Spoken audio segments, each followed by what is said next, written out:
Narito tayo ngayon upang matunghayan ang talaga namang nag-iinit at talagang napaka-latest na issue ni Ate Erica. Sa pagpapatuloy ng ating istorya ay sinabi nga ng tita nila Ate Erica at ng kanyang ate na si Sheila May na meron daw kausap si Sheila May sa e-lovers. At ito daw ang kanyang talagang katuwang sa paninira at sa pagsasabi ng mga maling impormasyon sa mga manonood. Sinasabi kasi nila na sinusustentuhan daw nila ang kanilang lolo at lola at patuloy pa rin silang tumutulong. Ngunit sa katunayan ay hindi na nga daw nila ito dinadalaw ni isang beses simula nung sila ay nakabukod na at nakalipat na sa maayos sa tirahan. Ha?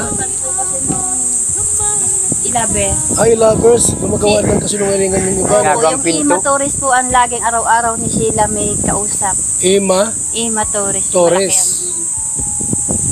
Ima Torres. Lagi yung kausap nila? Yung namumuno po sa i-lover. Parehas po sila. Tamang panggawa ng kwento. Puro paninira. Pangkalkal. Yun lang. Wala na po kwebel na kanya na decision na magkasundo pa kami. Wala ka lang pala magkasundo kayo.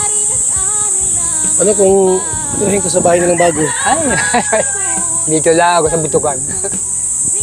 Hindi na mag-cater sa gayong mga klaseng tao.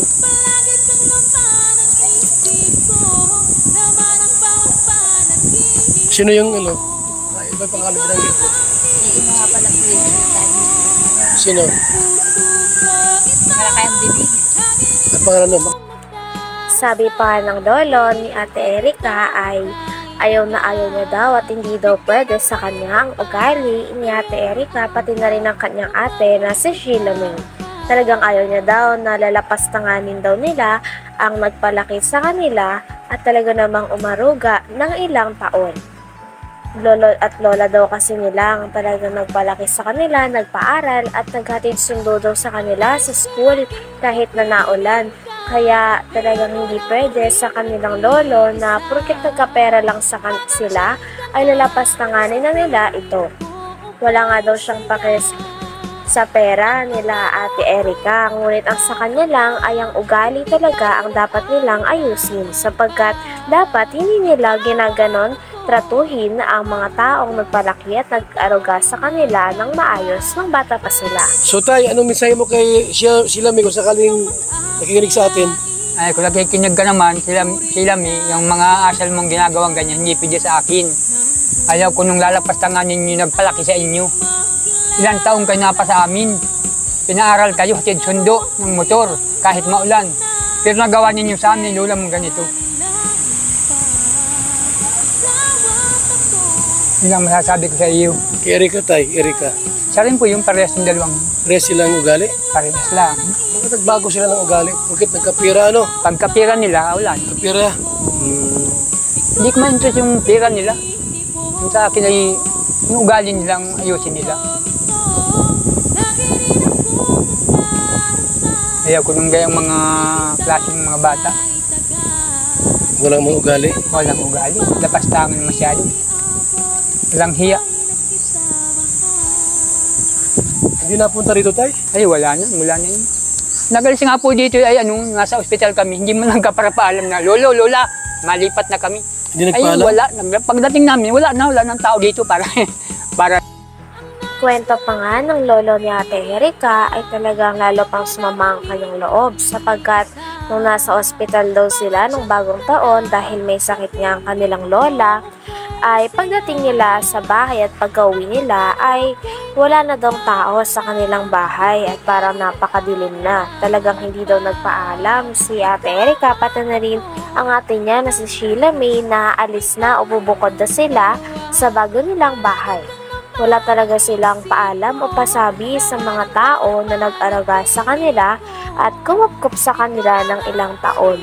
Kaya naman napakalaki nga ng galit ng lolo nila sa kanilang dalawa dahil nagawa daw nilang lapastangan ng mga tao na nag-alaga sa kanila at nag-aruga. Walang mga ugali? walang ugali. Lapastangan masyado. Walang hiya. Hindi napunta rito, tay? Ay, wala na yun. Nagalis nga po dito ay nasa ospital kami, hindi mo lang kaparapaalam na, Lolo, Lola, malipat na kami. Hindi Ay, nagpaalam? wala. Pagdating namin, wala ng tao dito para para dito ng alsa na ng kwan. Madilim na baga namin dito, wala ng katao-tao. Natira lang yung panganay kong anak, parang namatayan na. Hindi mo nagpaalam sa amin yung mga batang yun. Talagang mga interest talagang ayaw kayo makasama. Bahay niyo. Dito lumaki sila. Ikaw ang nagpalaki lahat. Kami pala. Bakit nag-iba ugali, tay? Saan nagmana? Baka doon sa pamilya nila na sa lalaki. Hindi wala naman sa amin, kami magkarapatid. Magkasurundo kami, siyam kami magkarapatid. Ayos na rin ko namin. Pero sila, nagmana sila sa kabila. So, kaya di kumukuha ng pangkabuhayan, araw-araw niyong pagkain, kaya kumukuha. Kwento pa ng lolo ni Ate Erika ay hindi daw totoo talaga na nakakatanggap pa sila ng sustento galing kay Ate Erika. Dahil ang huli nga daw nilang natatanggap ng mga pera ay nung binavlog pa sila ni Kalingap Rab at ni Kalingap Roel. Ngunit ngayon ay mali daw talaga ang pinapakalat nila na nagsusustento pa din daw si Ate Erika at ang kanyang kapatid o ate na si Sheila May. Kaya nga daw masama din daw ang loob ng pamilya nila kay Ate Erika dahil nagagawa nilang magsinungaling para maging maganda ang image nila sa mga tao. Ito, natlo kami. Sana malamang tumulong sila sa inyo. Kung may pera sila Sheila May. Ay, kung. Wala pala. Wala yan.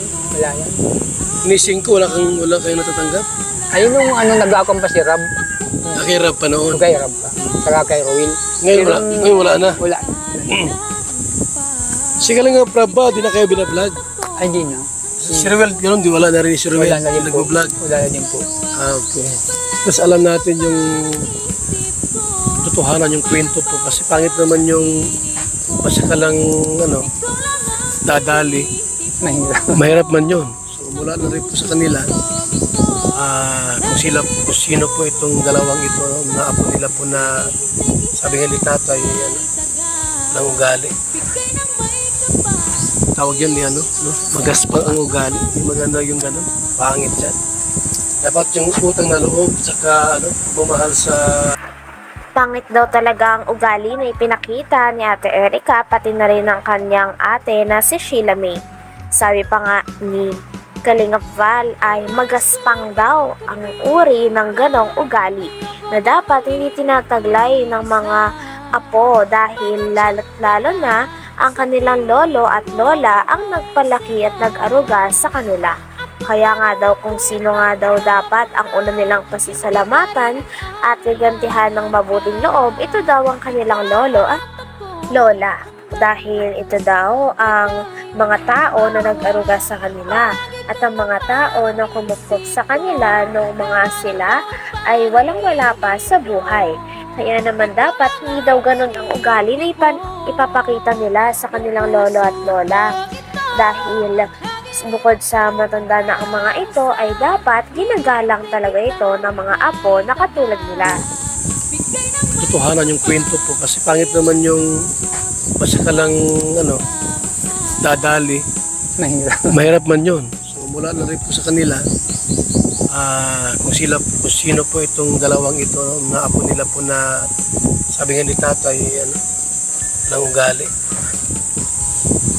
Tawag yan ni magaspang ang ugali. Hindi maganda yung gano'n.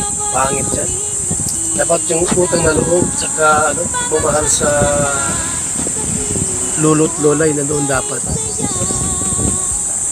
Kung wala ng pera tayo, babalik dito. Ay, hindi ko natanggapin dito. Kasi kailan pa. Talagang ayaw ko na. Pag sinabi malalim yung sugat. Pag sinabi ko talaga.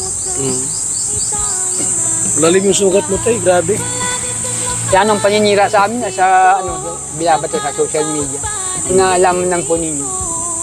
Test, kaya pumunta kami dito at makausap din po namin kayo para alam namin yung mga... Hanggang dito na lamang muna ang ating napaka-latest at napakainit na issue ni Ate Erika. Maraming salamat sa inyong panonood.